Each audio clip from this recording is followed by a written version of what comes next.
Assalamualaikum warahmatullahi wabarakatuh. Waalaikumsalam warahmatullahi wabarakatuh. Saudara-saudara sekalian, juga saudara seperjuangan setanah air, kami dari Forum FKP3, Forum Komunikasi Purnawirawan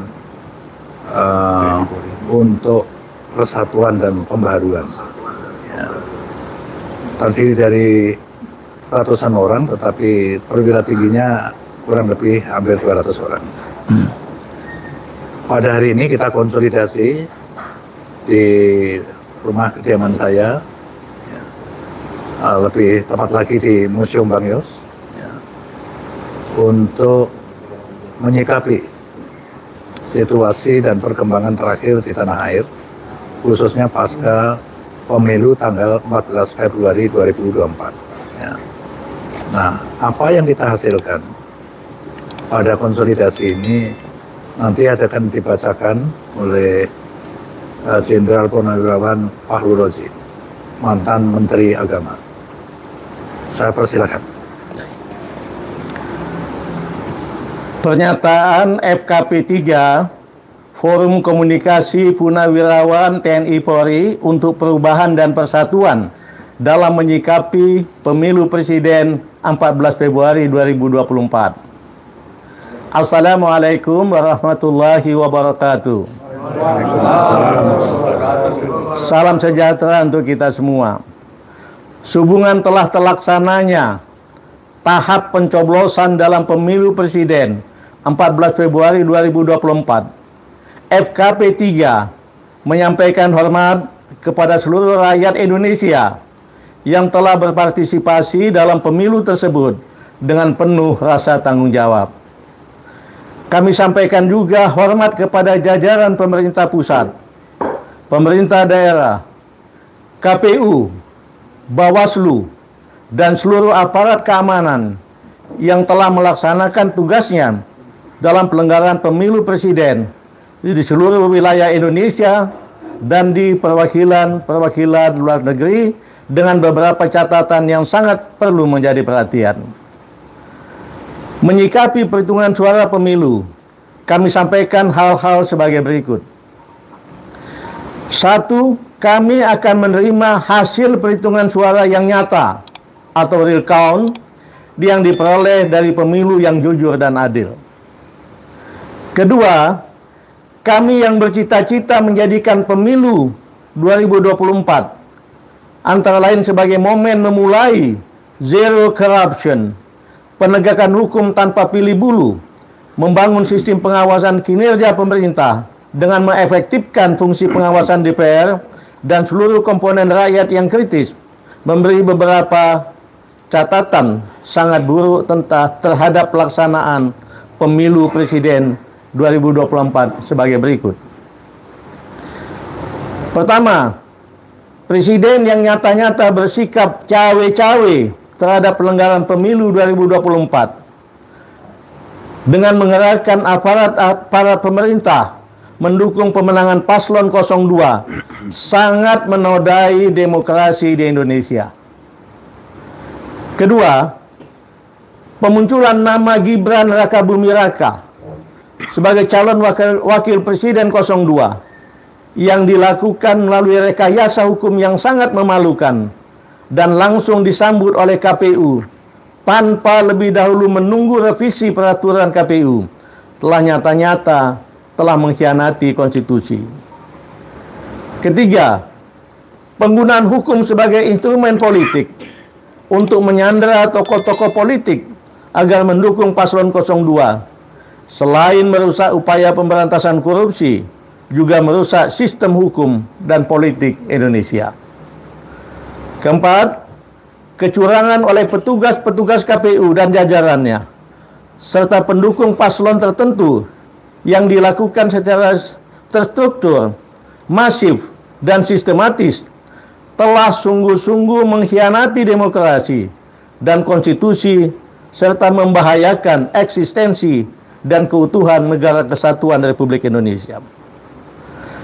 Berdasarkan hal-hal tersebut di atas, kami bersikap sebagai berikut. 1. Memprotes keras deklarasi pemenangan 02 yang dilakukan berdasarkan quick count yang bukan merupakan hasil resmi pemilu. Kedua, mendesak kepada yang berwenang untuk mendiskualifikasi Prabowo Gibran sebagai paslon 02 pada Pilpres 2024. Kemudian untuk menjadi pelajaran bagi semua pejabat negara, kami mendesak Presiden Joko Widodo dan semua penjabat yang telah merusak demokrasi dan hukum Indonesia secepatnya mundur atau dimakzulkan. Semoga Allah Subhanahu wa taala, Tuhan yang Maha Esa, meridhoi niat baik kita bersama untuk membangun Indonesia sesuai cita-cita yang tercantum di dalam pembukaan Undang-Undang Dasar tahun 45. Assalamualaikum warahmatullahi wabarakatuh. Jakarta, Museum Bang Yos, tanggal 17 Februari 2014. Terima kasih. Bisa mengajukan pertanyaan sedikit Pak Jenderal? Ya, silakan. Yang hadir siapa aja dalam rapat ini? Sebetulnya anggota FKP 3 ini ada lebih kurang, jenderalnya ada lebih kurang 200 orang. Tapi pada kesempatan ini hadir 40 dari bermacam-macam kesatuan asal. Umumnya dari dari TNI Angkatan Darat, TNI AL, TNI AU dan kepolisian. Alhamdulillah 40-an orang itu ada di sini pada saat ini. Oke, rapatnya dimulai dari jam berapa tadi sampai menghasilkan kesimpulan ini? Mungkin Pak Jos Ya, bisa. bisa. Kita mulai jam 10 ya. Ya seperti biasa, alhamdulillah mantan-mantan militer jadi bisa tepat waktu tadi datang. Terus kita break untuk sholat zuhur sama makan siang. Terus kita lanjutkan lagi sampai jam sekarang ini. Jam berapa ini? Jam 16. 16. Jadi kira-kira 6 jam lah kita berdiskusi ya. Kita juga mencari narasumber yang kompeten gitu sehingga deklarasi itu hasilnya seperti ini telah kita rumuskan. Bang Yos, ada dua atau mungkin Pak Jenderal Fahrul Razi ada dua poin yang sangat strong, yaitu diskualifikasi terhadap Prabowo Gibran, dan yang kedua adalah atau mundur atau dimaksudkan Presiden Jokowi. Ya. Landasan berpikirnya gimana? Ya, sebagaimana yang tadi kami sampaikan, cawe-cawe Bapak Jokowi ini sudah menyalahi konstitusi dan sangat berbahaya bagi bangsa ini ke depan. Oleh sebab itu, harus kita minta beliau mundur atau kalau tidak dimajulkan.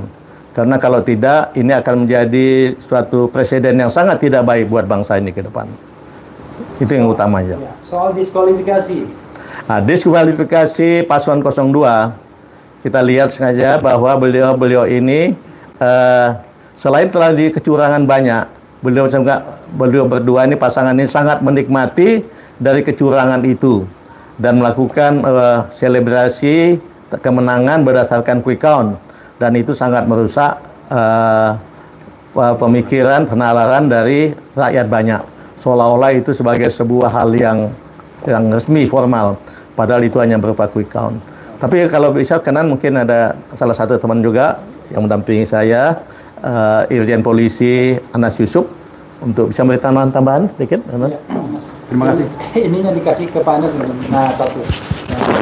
Nah, dua-duanya. Satu lagi. Ya. Cukup ya? Satu lagi. Oh, satu lagi. Ya. Maaf, makasih. Oke, ya. Mungkin dari saya bahwa kita tahu tentang tadi kenapa harus didiskualifikasi. Kita tahu dari berbagai fakta dan banyak sekali juga yang memviralkan tentang kecurangan-kecurangan. Tentunya ini juga merupakan argumentasi kita untuk bisa diskualifikasi, termasuk pendaftaran pada saat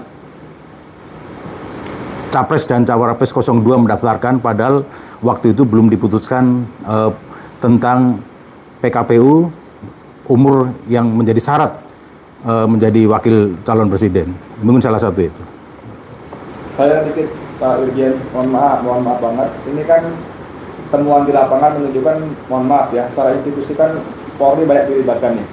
Sebagai senior di kepolisian, bagaimana perasaan Pak Irjen dan sikap Pak Irjen terhadap soal seperti ini? Pertama, saya selaku mantan anggota kepolisian ya, tentunya kita berpikir positif. Insya Allah mungkin tidak ada perintah untuk itu. Ya. Insya Allah, dan kita berpikir positif. Ya. Tapi di lapangan mungkin terjadi itu, ya bisa saja mungkin ada hal-hal yang deviasi perintah, kita tidak tahu. Yang jelas kita mengharapkan bahwa TNI dan Polri khususnya Polri, tentunya masyarakat mengharapkan kita netral dan justru kita menjunjung tinggi hukum yang ada di Indonesia ini.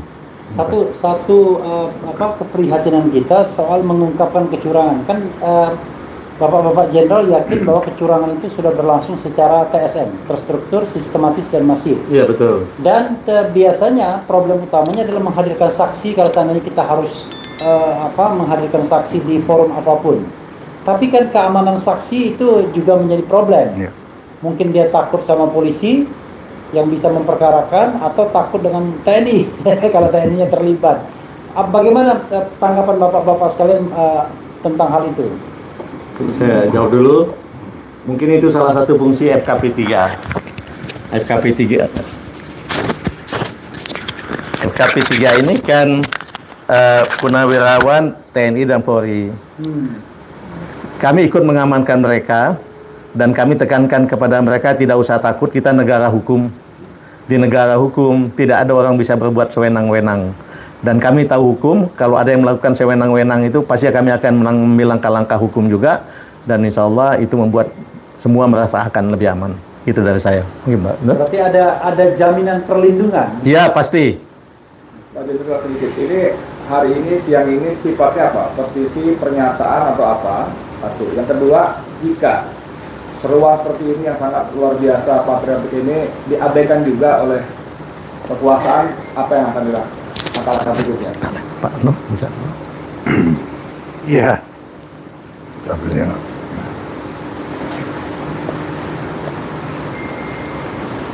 Tentu, seperti Pak Fahrul katakan, ini negara hukum. Jadi sudah menjadi hak warga negara siapapun, apalagi di alam demokrasi, untuk menyatakan pendapatnya, nggak ada masalah. Dan itu harus aparat harus menjamin keselamatan dia, terutama kita tentunya ya, yang sepaham dengan mereka tentu akan kita backup keselamatannya. Nah, maksud saya kalau seruan seperti ini diabaikan juga oleh kekuasaan, langkah apa yang akan dilakukan? Ya, kita justru khawatir kalau ini nggak direspon akan terjadi perlawanan yang lebih keras, dan itu merugikan kita semua. Betul. Bisa terjadi people power kan. Itu karena itu indikasi kan sudah ada. Saya ngalami tahun 98 itu hanya mahasiswa saja. Sekarang mahasiswa dengan para guru besarnya sudah kompak semua, dan itu di banyak universitas. Itu kan indikasi yang kita baca bahwa ini kerawanan gitu. Karena itu kalau ada komplain dan diutarakan juga sesuai norma hukum yang berlaku, ya harus direspon, itu wajib hukumnya.